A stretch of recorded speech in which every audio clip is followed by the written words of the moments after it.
अस्पताल के अमले ने गलती से नौमलूद बच्चे तब्दील कर दिए। मां तो फिर मां है। डीएनए टेस्ट करवाने पर मां का दावा दुरुस्त साबित हुआ। ये वाकया अमेरिकी रियासत टेक्सास में पेश आया, जहां पर अस्पताल के अमले की गफलत की वजह से बच्चा तब्दील कर दिया गया। 3 माह की कलील मुद्दत में ही मां को कुदरती तौर पर पता चल गया कि वो किसी और का बच्चा पाल रही है। दिन ब दिन ये एहसास बढ़ने लगा। वालिदैन ने मजबूर होकर डीएनए टेस्ट करवाने का फैसला कर लिया। डीएनए टेस्ट करवाने के बाद वालिदैन को पता चल गया कि वो हकीकत में किसी और का बच्चा पाल रहे हैं।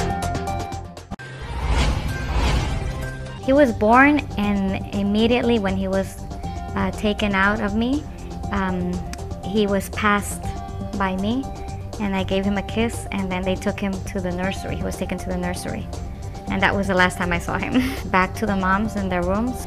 So at noon I got my baby, and when I saw him, the first impression was, this is not the same baby that I saw last night.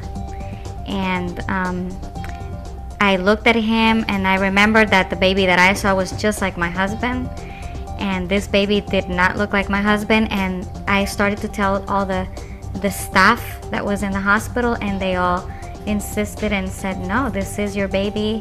You were medicated last night after the C-section. They put like extra medication on me. So I was not, they said, you are not aware. This is your baby. I asked the doctors, they said, this is your baby. So I'm like, okay, this is my baby. I took the baby on the 4th day at the hospital. I was going home, and I had visit, my friends came, and I told them till that day, look, do you think they changed my baby?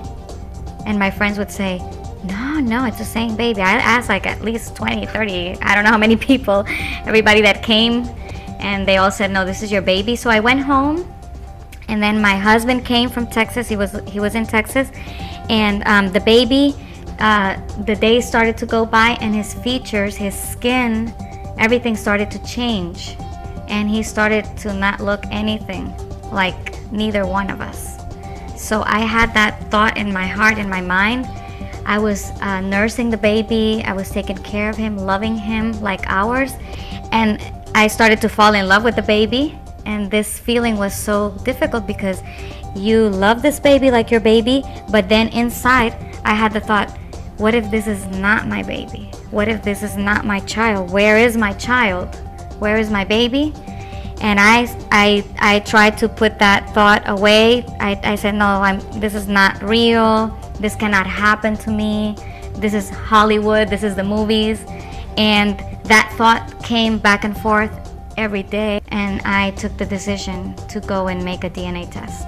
So 1 week before, I never told my husband anything. I never mentioned to him. I would just ask him, hey, do you think the baby looks like us? And I just accepted it as my child. And now I look back at the pictures right around the time that we came to Dallas when he was 3 months old, and I'm shocked that I never suspected, because you can see that it's just obviously not my child if you look at some of the pictures. How I don't know how I didn't ask myself. You don't think about these things. I think we were in love. We were in love with the baby. And even when I did the DNA test, I thought I was betraying him. That was a feeling I had. I'm betraying my son, but I cannot live with this. And I said, well, I thought if this is my son, this DNA test is just gonna prove that he's mine, and this thought has to abandon me. When the DNA test results came back, what did they say? 0.0% the mother of the baby fell on the floor. It was, my body couldn't even resist. The pain, the thought that the baby that I had been nursing, taking care of, loving him, bathing him, that he was not mine. And then I had another thought which came with it, where's my baby? So I had two thoughts. What is gonna happen with this baby? And where's my baby? So I just fell on the floor, started to cry and cry and cry, and then my husband came and he's like, what happened? And I'm like, how am I gonna tell him? What am I gonna tell him? And I couldn't even speak for minutes and minutes and give him the news that way.